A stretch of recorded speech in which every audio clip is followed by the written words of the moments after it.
Hi everyone! Today's presentation by IrisVision will be brought to you by Kip Thino, the VP of Strategic Partnerships and Global Awareness, as well as Tom Persky, the VP of Consumer and Professional Outreach. Thank you, Mel, and thank you to our audience today. Good morning or afternoon, wherever you may be, and we all hope you are safe and well in these unprecedented times. I also want to place a special thank you to Dr. Senes and colleagues for inviting us today, and also for Tom Persky for sharing his invaluable experience and knowledge. We're going to center the majority of the discussion today around IrisVision's remote technology to improve quality of life in low vision. What we are building, and as just a reminder, IrisVision is a Class 1 medical device, and what we're building and integrating is really a telehealth ecosystem. IrisVision was founded with an NIH grant from Johns Hopkins partnerships. We have over 3 million sessions worldwide, and we also have a contract with the federal government, a partnership with Samsung, and also partnerships through NIH, UPMC, Stanford, and Johns Hopkins. And just an overview of what we have all been more than familiar with over the last 8 weeks from the challenge of COVID-19 is the shelter in place and the challenges that it's putting on patients and providers. And a few startling statistics here: 8 out of 10 Americans are affected by some kind of shelter in place. 3.4 million Americans over the age of 40 are either legally blind or visually impaired.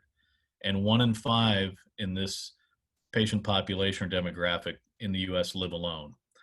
33% of ECPs are looking for work at home technologies for the doctors and their staff. 45% of ECP owners are negotiating terms on payments. And 70% of clinics across the US are experiencing long-term financial impact. Shelter in place is creating significant challenges for all of us. And the worst part of it in our most at-risk patient populations. And in fact, it's creating isolation.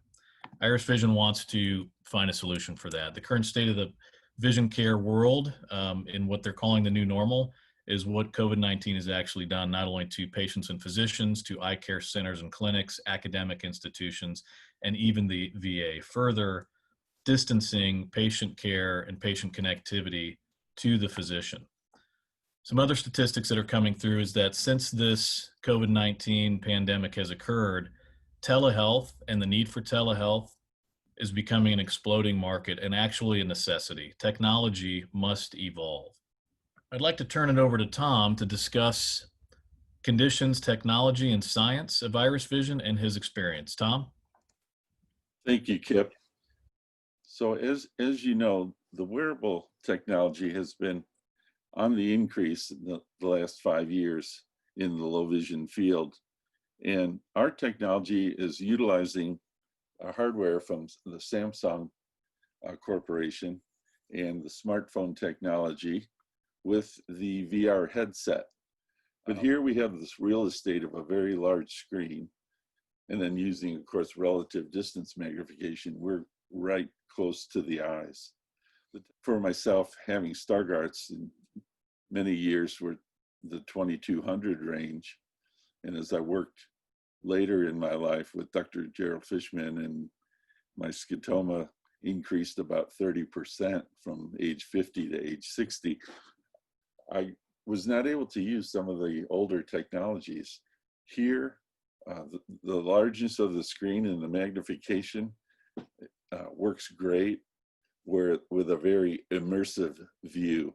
That immersive view is very satisfying, not only magnified wise, but the contrast and the brightness, of course, is right there in front of your eyes to be able to pinpoint and see things in any kind of a situation that has not been ever to be done before in low vision. So many of you know the science behind how that image from the camera goes into the eye to enlarge onto the retina, the image that is magnified, where yes, there is still a small scotoma, but the relative size of that scotoma shrinks to the degree that many patients say that they don't even see their blind spot any longer, or can be prompted to do eccentric viewing within the device. So here are some of the modes that we call for using either different eye conditions or different visual tasks on a daily basis. The scene mode being the #1 live video mode. As I said, the immersive view is very satisfying.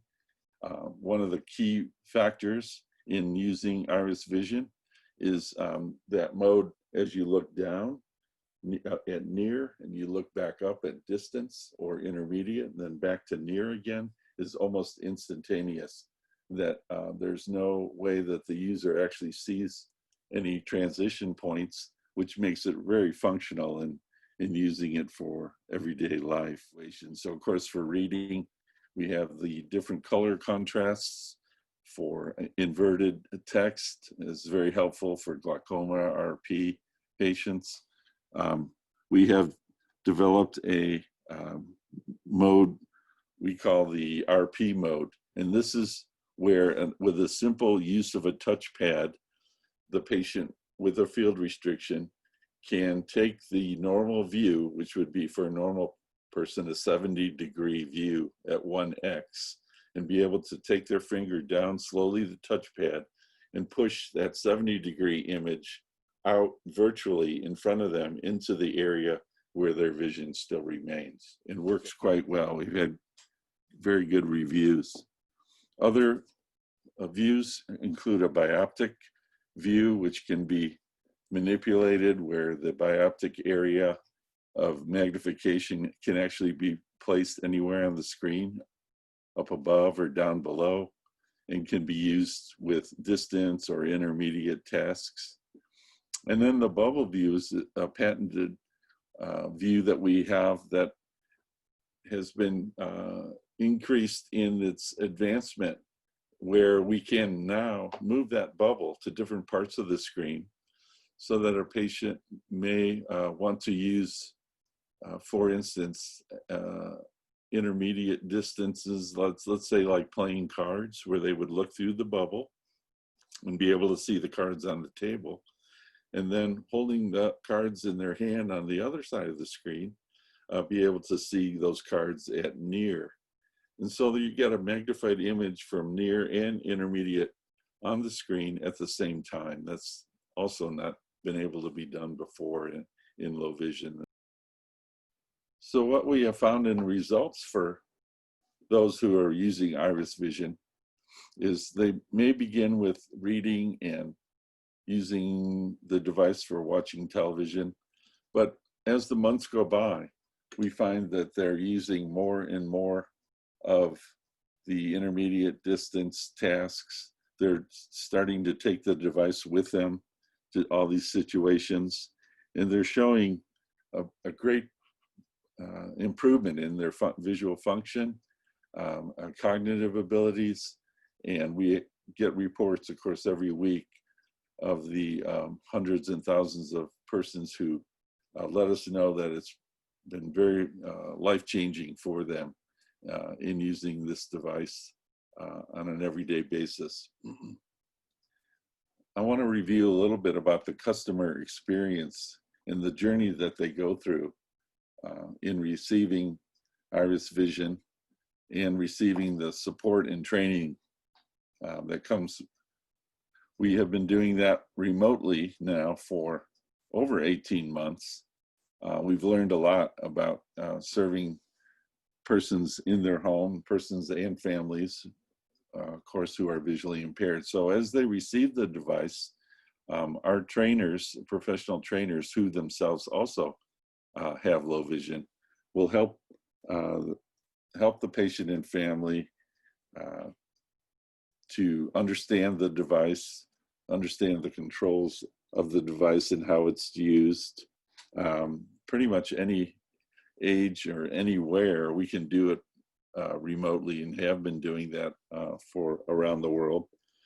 And during that time, it's very important that they talk to somebody who has low vision, who can explain to them just the variety of tasks that can be done, and over time how those tasks we've learned increase more and more and more. They report to us seeing faces is one of the most important things that they feel that they can, of course, see faces, but never before being able to see what I call like the twinkle in the eye, or not just the features, but the expressions in any environment, whether it's sitting across the table, sitting in the living room, being able to interact with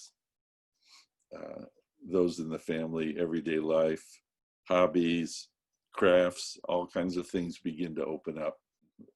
This is a smart connection device, which is also unique to the wearable marketplace. So patients not only having access to news and entertainment, but being able to have those capabilities for, let's say, an older person with severe vision loss, to be able to easily, by voice, calling up documentaries, calling up the news, and being able to watch it right inside the device. We built a Wi-Fi system that will enable this to happen for patients in those environments. Also, things like Alexa, where our headset can actually be used if someone does not have an Alexa hard system in their home. So look, just simple things like what's the weather going to be today, or what's the date or the time. This is very helpful for lots of our patients. So we really see this remote capabilities and connections as being a true breakthrough in the low vision community. Well, thank you, Tom, for that expert and in-depth overview. And if you don't mind, I'm going to pivot and transition to that telehealth and telerehabilitation platform. For those of you, again, are familiar and maybe not so familiar with IrisVision, the DNA of the company is a combination of academia, research and technology, and through those partnerships and over time, pioneered the creation of what is and what will become a remote rehabilitation protocol. So if we look at this is really an eye telehealth ecosystem. On the patient side, you have a validated user experience at all ages. You have connectivity, remote connectivity. You have a touchless onboarding program, digital vision diagnostics built in, live video and audio interaction, and push notifications. And on the clinician side, we build a cloud-based platform that is HIPAA compliant and cyber secure, clinician portal where the clinician and the patient can now interact directly through the portal and through the device, local and remote headset display mirroring, meaning that the physician can see what the patient sees, and remote configuration management, as well as push content remotely and directly to the patient and back and forth to the physician. So in reality, this is really a concierge between the patient and the physicians and the caregivers. In just a very brief summary, how does it work? So the virtual vision care clinic, one, scheduling. Schedule directly through the device. And then there's an intake and a patient history that go into vision diagnostics, step 3. And step 4, scheduling your virtual visit with the physician through the device and the portal. And then post monitoring. This is for acute and chronic conditions. Now, when we look at the system configurations, we're looking at focusing not just on low vision, but really all vision needs throughout the condition of the eye. IrisVision Live, the current Samsung Gear and VR headset. That's where you have the physician portal and the direct connectivity to telehealth and telerehabilitation for those that are utilizing that device. We're also building an R&D and beta testing. We'll have an LMR shortly on the IrisVision RX, which is a modular VR headset, really a disposable headset that can be used on any phone with the software. And then the IrisVision RX Lite. This is a companion app only, and this can be used really for any eye condition, any type of virtual visit, even just a basic eye exam. So let's take a quick look at the Virtual Vision Clinic portal. This is something that you would see as the physician. And an example, you could go in and look at this patient's specific utilization over time with the device. What are they doing? How are they using it? Which modes over time? And are they expanding the utilization and the goal sets with the device? The portal and the screen mirroring will also show you as the physician what the patient sees. And there's also device settings that you can manipulate on your own. So this is where visual acuity tests and diagnostics can be done, such as Land-Alt-C and Radio Gabor. And there's examples of this on the screen where you can remotely, through telehealth, provide the tests and diagnostics, have the results directly to you on your portal, and you can print them and also utilize them for telehealth and ancillary revenue for the coding through telehealth and telerehabilitation as well. So fairly significant advancements that really have never been seen before in a visual assist device, and complete remote capabilities that we are integrating for you and for the patient.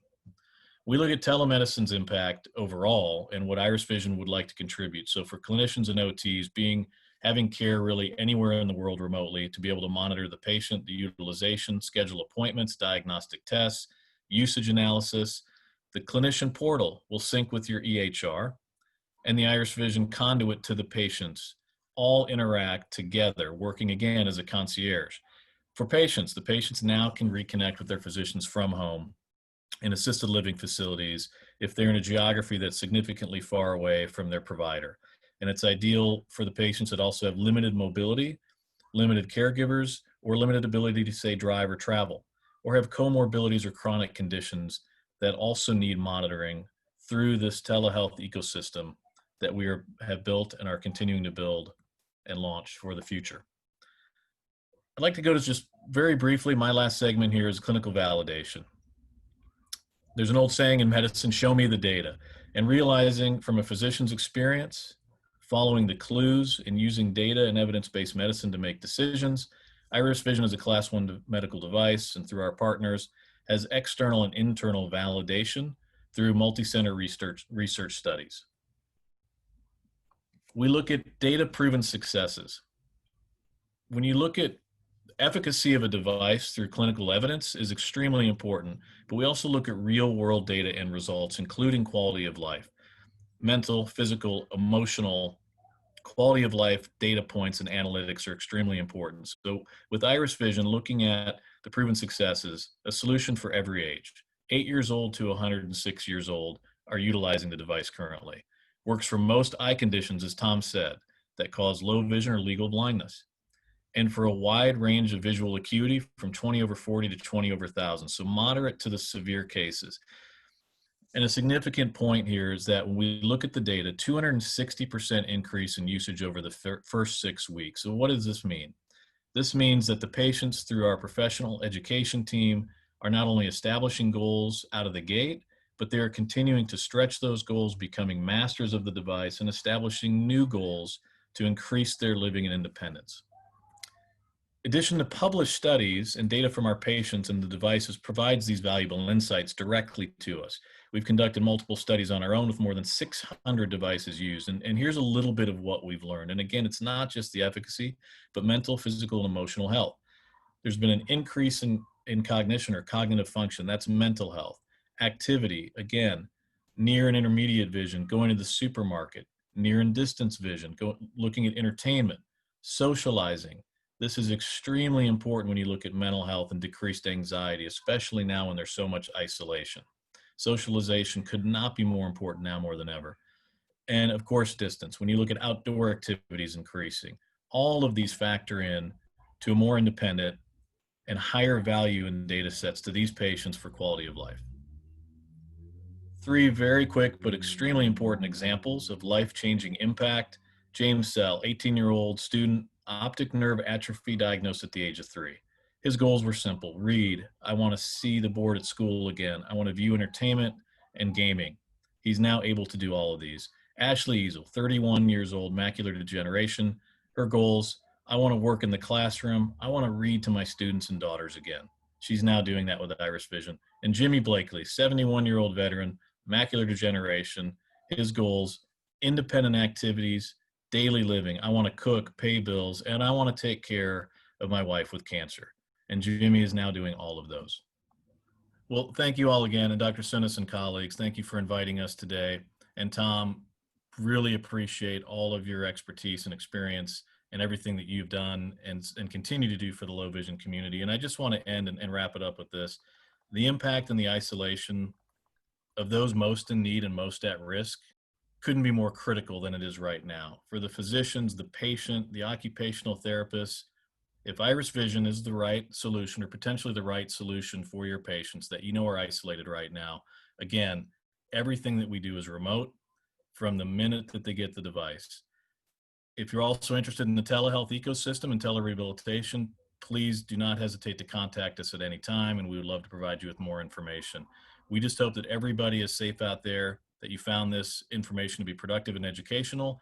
And again, thank you for having us today.